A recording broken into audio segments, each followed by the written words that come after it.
வணக்கம் மக்களே! இன்னைக்கு நம்ம மார்க்கெட் ஒரு நல்ல பாசிட்டிவ் பெர்ஃபார்மன்ஸ குடுத்து க்ளோஸ் ஆயிருக்கு. நிஃப்டி 50 ஒரு 150 பாயிண்ட்ஸும், பேங்க் நிஃப்டி ஒரு 480 பாயிண்ட்ஸ் வரைக்கான ஏற்றத்த டெலிவர் பண்ணியிருக்கு. அது மட்டும் இல்ல, இன்னைக்கு டேல மறுபடியும் பார்த்தீங்கன்னா, ஒரு சர்ப்ரைஸ் நம்ம மார்க்கெட்ல ஏற்பட்டிருக்கு. என்னடா அப்படின்னு தேடி பார்த்தோம்னா, டிஐஎஸ் பார்த்தீங்கன்னா, இன்னைக்கு டேலயும் வித்திருக்காங்க. அதுவும் ஹெவியா வித்திருக்காங்க. 4700 கோடிக்கு பார்த்தீங்கன்னா, டிஐஎஸ் வித்திருக்காங்க. அதே சமயத்தில எஃப்ஐஐஎஸ் பார்க்கும்போது ஒரு 680 கோடி நம்ம மார்க்கெட்ல நெட்டா பணத்த போட்டிருக்காங்க. வழக்கமா நடக்கக்கூடிய விஷயம் தான்.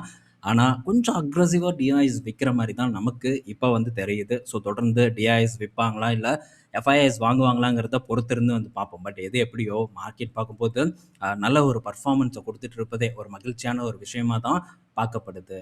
நெக்ஸ்ட்டு யுஎஸ் மார்க்கெட் எல்லாம் பார்த்தீங்கன்னா, புது ஒரு உச்சத்த நோக்கி போயிட்டு இருக்குங்க. நாஸ்டாக் பாருங்க புது ஒரு ஹைட்ட வந்து இப்போ தொட்டிருக்கு. 26,680 பாயிண்ட்ஸ். 23,000க்கு கீழ இருந்தது. இப்போ 27,000 நோக்கி போயிட்டுருக்கு. நல்ல ஒரு ஏற்றத்த பார்த்தீங்கன்னா, அமெரிக்க பங்குச்சந்தை வந்து டெலிவர் பண்ணிட்டுருக்கு. அமெரிக்கா பங்குகளும் பார்க்கும்போது, அந்தந்த இண்டிவிஜுவல் ஸ்டாக்ஸ் பார்க்கும்போது ஓரளவு பெட்டர் பெர்ஃபார்மன்ஸ் தான் வந்து டெலிவர் பண்ணிட்டுருக்கு. தொடருமான்னு பார்ப்போம். ஒண்ணே ஒண்ணு நம்ம தொடர்ந்து சொல்லக்கூடியது, இறங்கும்போது மனச வந்து தைரியமாக்கி, அந்த இடத்த வந்து ஆப்பர்ச்சுனிட்டியா கன்வெர்ட் பண்றதுக்கு நம்ம ட்ரை பண்ணணும்.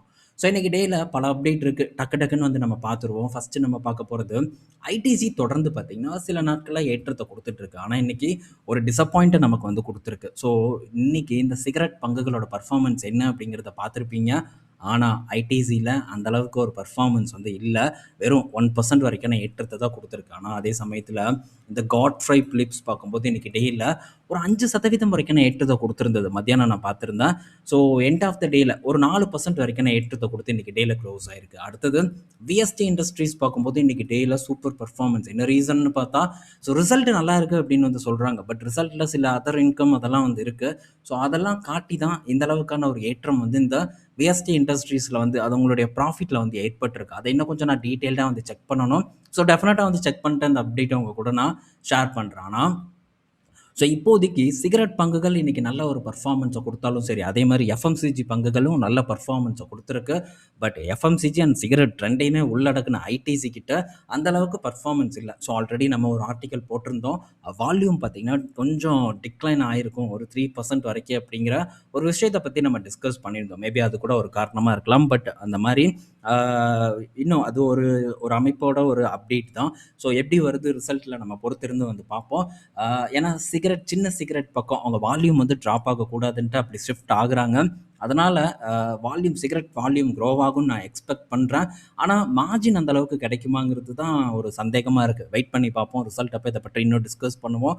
இந்த விஎஸ்டி இண்டஸ்ட்ரீஸ பத்தி சேர்த்து வச்சு இந்த ஐடிசி, காட்ஃப்ரை அண்ட் இந்த விஎஸ்டி 3 பற்றியும் நம்ம தனியா ஒரு ஆர்டிக்கலா கூட டிஸ்கஸ் பண்றோம். எல்லாத்தையும் பார்த்துட்டு ரிசர்ச் பண்ணிட்டு அந்த அப்டேட் உங்க கூட நான் ஷேர் பண்றேன். அடுத்தது ஜியோ ஃபினான்ஸோட ரிசல்ட் வந்திருக்கு. குவார்டர் அண்ட் குவார்டர்ல ஒரு ஃபிளாட்டான பெர்ஃபார்மன்ஸை வந்து போஸ்ட் பண்ணியிருக்கு.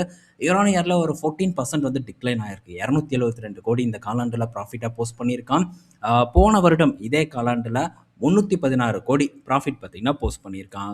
கம்மியா இருக்கு. பட் ரெவென்யூ பார்த்தீங்கன்னா கணிசமா வந்து உயர்ந்திருக்கு. இயர் ஆன் இயர்ல 100% பார்த்தீங்கன்னா உங்களுடைய ரெவென்யூ உயர்ந்திருக்கு. அது மட்டும் இல்ல, இந்த ஜியோ ஃபினான்ஷியலோட பிஸ்னஸ் எல்லாமே இப்போ நல்ல ஒரு ஏற்றத்த குடுக்க ஆரம்பிக்குது. ஒவ்வொன்னா பண்ணிட்டு இருக்கான். இன்சூரன்ஸ், இந்த அலையன்ஸ் கூட ஒரு பார்ட்னர்ஷிப், அது போக AMC business and finance, lending business அப்படின்ட்டு அனைத்து பக்கமுமே நல்ல ஒரு வளர்ச்சிய காட்டிட்டு இருக்கக்கூடிய ஒரு நிறுவனமா இருக்கு. அந்த பொட்டன்ஷியலும் இந்த நிறுவனத்துல இருக்கு. நான் என்ன எக்ஸ்பெக்ட் பண்றேன்னா, வந்ததுன்னா ஒரு ஆப்பர்ச்சுனிட்டிய குடுத்ததுன்னா அப்ப இத பிடிக்கலாம் அப்படின்னு தான் நான் நெனச்சுட்டு இருக்கேன். பட் பொறுத்திருந்து பார்ப்போம் கிடைக்குதா அப்படின்ட்டு.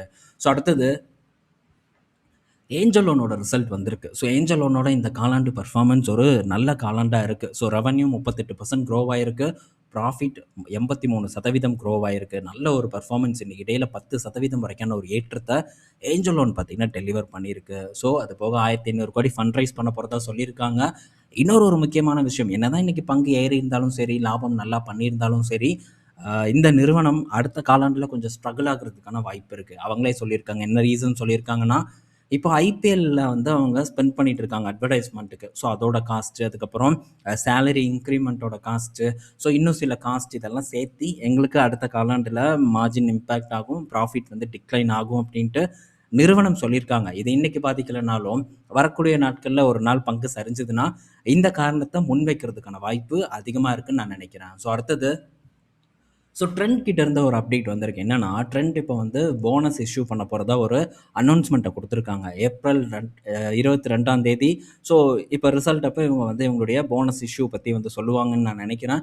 ஸோ போனஸ்க்காகலாம் இந்த மாரியான ஒரு ஸ்பெஷல் ஈவென்ட்டுக்காக நம்ம அது பக்கம் போக்கூடாதுங்கிறது நம்ம பலமுறை டிஸ்கஸ் பண்ணியிருக்கோம். ஸோ அடுத்தது அல்ட்ராடெக் சிமெண்ட் பற்றியான ஒரு அப்டேட்டு. அல்ட்ராடெக் சிமெண்ட்டோட கெப்பாசிட்டி பார்க்கும்போது உலகத்திலேயே சைனாவ மட்டும் நம்ம தள்ளி வச்சுட்டு மற்ற கண்ட்ரீஸ் கூட கம்பேர் பண்ணணும்னா, ஸோ இந்த நிறுவனத்தோட கெப்பாசிட்டி தான் அதிகமா இருக்கு. இந்த 200 மில்லியன் டன் பெர் ஆனம் அப்படிங்கிற ஒரு கெப்பாசிட்டிய பார்த்தீங்கன்னா, அல்ட்ராடெக் சிமெண்ட் இப்போ அச்சீவ் பண்ணியிருக்காங்க. அதுவும் இந்த ஃபர்ஸ்ட் ஒரு 100 எம்டிபிஏ பார்க்கும்போது, கிட்டத்தட்ட 36 வருஷம் ஆயிருக்கு. அந்த ஒரு கெப்பாசிட்டிய கிரியேட் பண்றதுக்கு. பட் நெக்ஸ்ட் ஒரு 100 எம்டிபிஏ பார்க்கும்போது வெறும் 7 இயர்ஸ்ல வந்து கிரியேட் பண்ணியிருக்காங்க. பெரிய சாதனை அப்படின்னு நம்ம சொல்லலாம். இது சில அக்யூசேஷன் மூலியமாவும் நடந்திருக்கு. புது கெப்பாசிட்டியும் வந்து உயர்த்தியிருக்காங்க. UltraTech cement. ஸோ இது இது ரொம்பவே பெரிய ஒரு பாசிட்டிவான விஷயமா பார்க்கப்படுது. நெக்ஸ்ட் பார்த்தீங்கன்னா, குளோபல் அப்டேட். அதில எல்லி லில்லி பற்றியான ஒரு அப்டேட். ஸோ எல்லி லில்லியோட வெயிட் லாஸ் பில்லோட சேல்ஸ் பார்த்தீங்கன்னா, ஸோ இப்போ இது மெயின் அப்டேட் என்னன்னா, யுஏஇல வந்து இப்போ இவங்க இன்ட்ரோடியூஸ் பண்ண போறதா வந்து சொல்லியிருக்காங்க. ஒரு மாசத்துக்கு ஒரு மாசத்துக்குன்னு நினைக்கிறேன் ஒரு 1500 திர்ஹாம் கிட்ட ஆகும் அப்படிங்கிற மாரி வந்து போட்டிருந்தாங்க. பட் இன்னும் எப்போ பண்ண போறாங்கன்னுலாம் தெரியல. ஸோ பண்ணிட்டாங்கன்னா என்ன இது ஏதுன்ட்டு பார்த்துட்டு கண்டிப்பா அத பற்றி நான் ஷேர் பண்றேன்.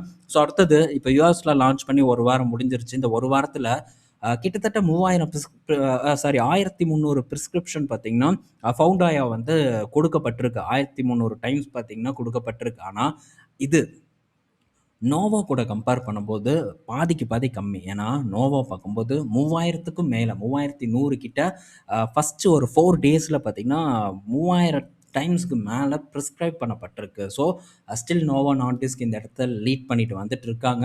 ஸோ, போக போக நம்ம பார்ப்போம். இந்த ஃபவுண்டாயாவோட வளர்ச்சி எப்படி வந்து இருக்கு? நோவா கூட எப்படி காம்பீட் பண்றாங்க அப்படிங்கிறத. ஸோ, நெக்ஸ்ட்டு ஏஎம்டி கிட்ட இருந்து ஒரு அப்டேட். ஸோ, ஏஎம்டி கிட்ட இருந்து என்ன ஒரு அப்டேட் வந்திருக்குன்னா, இப்போ இந்த ஆந்த்ரோபிக் பார்த்தீங்கன்னா, இந்த ஏஎம்டியோட ஜிபியூவ வாங்க போறதா ஒரு தகவல் வந்து கிடைச்சிருக்கு. ஸோ, ஒரு மேஜர் ஒரு கஸ்டமர் இப்போ ஏஎம்டிக்கு கிடைச்சது ஒரு பெரிய நியூஸ். ஆல்ரெடி மெட்டா வாங்குறாங்க, ஓப்பன் ஏஐ வாங்குறாங்க. ஸோ, அது போக இந்த இப்போ ஆந்த்ரோபிக்கோட டீல் எல்லாம் பார்க்கும்போது ஏஎம்டியை பொறுத்த வரைக்கும் ஒரு பெரிய பாசிட்டிவ் நியூஸ். பட் இன்னைக்கு ஃப்ளாட் டு நெகட்டிவாக ட்ரேட் ஆகிட்டு இருக்கு. இப்போ எப்படி ட்ரேட் ஆகுதுன்னு தெரில. நான் அப்படியே பார்க்கும்போது ஃப்ளாட் டு நெகட்டிவாக தான் வந்து இருந்திருந்தது.